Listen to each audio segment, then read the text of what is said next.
friends, let's talk urgency and scarcity. So if you came over to this terminology video, that means that you want more context on urgency and scarcity, or you may be brand new to business and you're like, I have literally never heard of this. You could just want more information, whatever. Welcome, let's chat. So urgency and scarcity are two sales tactics that can be extremely effective when used together. They are things that make people act now, right? Things that make people want to buy your products now, right? So that's how we're going to actually define it as charisma hackers, right? Urgency and scarcity. Things, tactics that make people act sooner or act now, right? Now, I'm going to go into a little bit more of an explanation of what each of those are, and I'm going to tell you why sometimes urgency and scarcity can be a little bit controversial, and how to do it bad, and how to do it wrong, and things not to do ever, especially as you guys are buying different sales scripts and, working with different coaches and whatever. There are ways to do it wrong morally, which we don't want. And there are ways to do it wrong, meaning out of your specific charisma style, right? So morally wrong and like ineffectively, just it won't work for you, right? So let's go through a little bit of what those things are, how to use them, all that kind of stuff. So urgency and scarcity. Urgency, what we want to think of is think of like there's a big sale at Nordstrom, right? Big sale at Nordstrom, and it says everything at Nordstrom is 60% off until Saturday. And you're like, okay, well, I need to make my way to Nordstrom so that I can buy this one pair of pants that I've really had my eye on because I want to get that pair of pants 60% off, right? Then you're like, okay, well, it's Thursday. Okay, I got to plan out my day to make sure I can get there by Saturday. Then it's Friday, and you're like, I have to get to Nordstrom because if I don't make it there by Saturday, on Sunday, I would have to pay 40% more for this pair of pants, right? Makes you want to go to Nordstrom now to get that pair of pants at that cheaper price, because once Saturday passes, you can no longer get that pair of pants at 60% off, right? So now what scarcity does is it says, here is this pair of pants, right? Between the store and online, there's only 6 more available. Only 6 more of these pair of pants available, right? Now imagine there's a queue in front of you. You're buying online, right? There's a queue in front of you and it says 6 more pair of pants available. And you're like, oh, well, 6 more pair of pants. Like, okay, I could probably get this tomorrow or Monday. And like below it says, once those 6 are gone, we're not going to reorder this specific pair of pants for 6 months. And you're like, okay, so I just need to make sure that, 6 other people out there in the world don't want this pair of pants. And then all of a sudden the queue goes to 5 and it's like 5 more pairs of pants available. All of a sudden you start looking around and you're panicking and you're like, I gotta get my wallet. I gotta buy this pair of pants. And it goes to 4 and you're like, I gotta get my wallet. And then it's at 3 and then it's at 2, right? You immediately would grab your computer and plug in all of your information and push buy now, right? Because it makes people want to buy immediately in order to get that pair of pants because there was only 6 left. Right? So urgency and scarcity. So now within internet marketing, we definitely can use these principles of urgency and scarcity. The difference is a lot of times with internet marketing, we don't have things that have a limited number, like unless we're doing things with inventory, right? It's not like we have only 4 more bottles of supplements within our inventory, unless you're selling a physical product, right? When it comes to info products, a lot of times people are like, okay, I want to introduce urgency and scarcity, and here's what typically happens first. They think these are fantastic principles, and they're just sales tactics, right? I will tell people that there's only 11 more courses that they can buy, and then after that, they can't get it for 6 months, and then they have their queue go down from 10, 9, 8, 7, right? Expecting people to grab their wallets and frantically be like, I gotta get that right now, right? And it goes 3, 2, 1.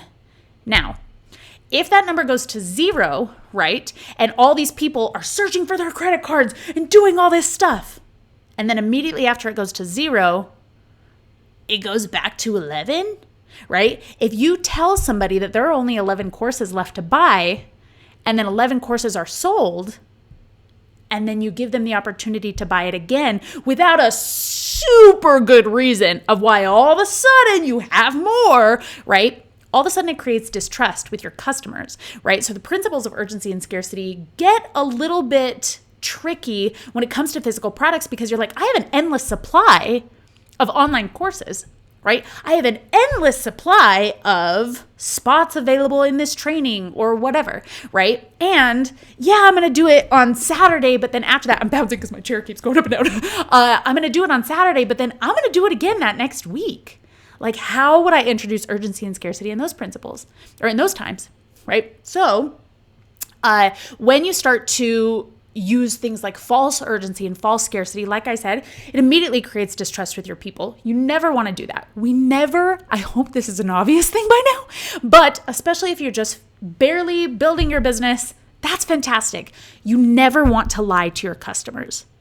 Flat out, don't do it, right? Don't lie, don't bend the truth or whatever, right? Because not only does it create distrust, I will tell you right now, that lie may work once, right? You will never get that customer back. It may work once, but you will pay for it, literally pay for it with the amount of traffic that you're going to have to run through things in order to get a new customer every single time, because you're never going to upsell that person. Even if it works once, they will learn. They will learn your ways and they will drop out of your funnels. They will drop out of your businesses, right? I'm just going to tell you, don't do that, right? Then same thing with urgency. If you say, well, here's the thing, this sale, right? Or you're only going to be able to get this price while you're on this page, right? In a webinar or whatever, like a one-time offer. If you're like, okay, my one-time offer is I'm going to offer this for $2. And then on my website, it's going to be $100. So if you want it for $2, you have to get it right now. And then if later they get off the page and they go check your website and it's $2, once again, you create distrust with your people. That's a lie, right? And people catch on to that really quickly. It's because of things like that, the urgency and scarcity sometimes can leave a really bad taste in people's mouths. They can be like, I don't want to use urgency. I don't want to use scarcity because I don't have things that are urgent. I don't have a low number of things that would constitute me using scarcity. I don't want to lie. Or they see people do it poorly, or they've been scammed and they're like, those things are bad. Now, yes, if you use false urgency and false scarcity, hey, don't do that. That's terrible.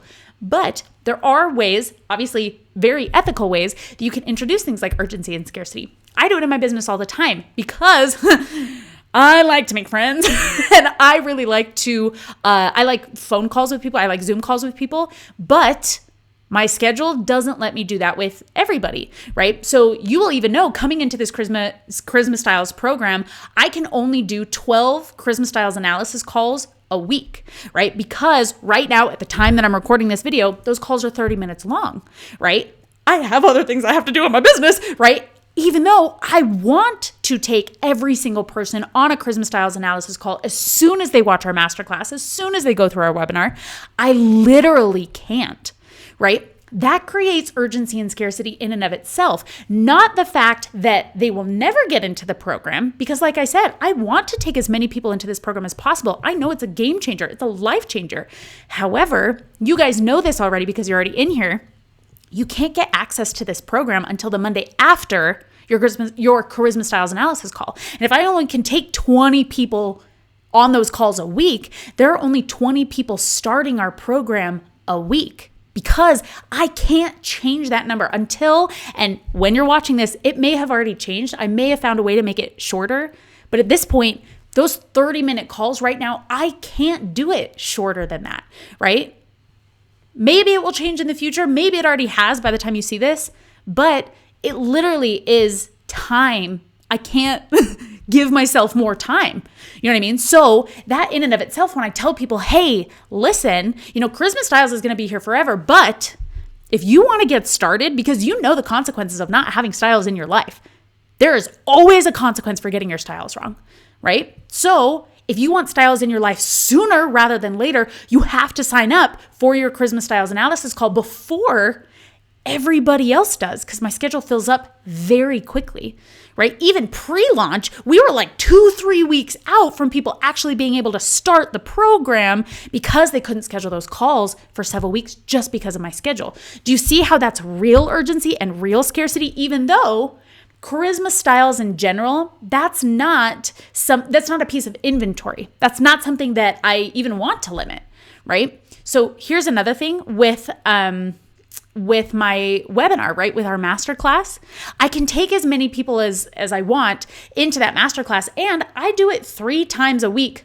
live, right?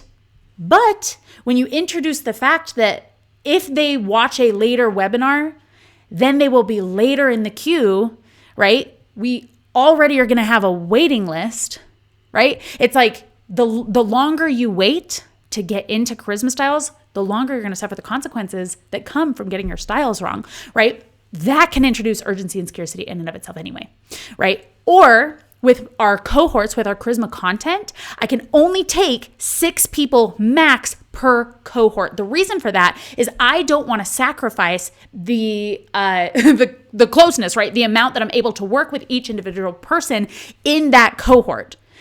I could open it up to hundreds of people at a time, but it would change it from being an intimate, like almost one-on-one experience of like, okay, let's workshop your specific thing.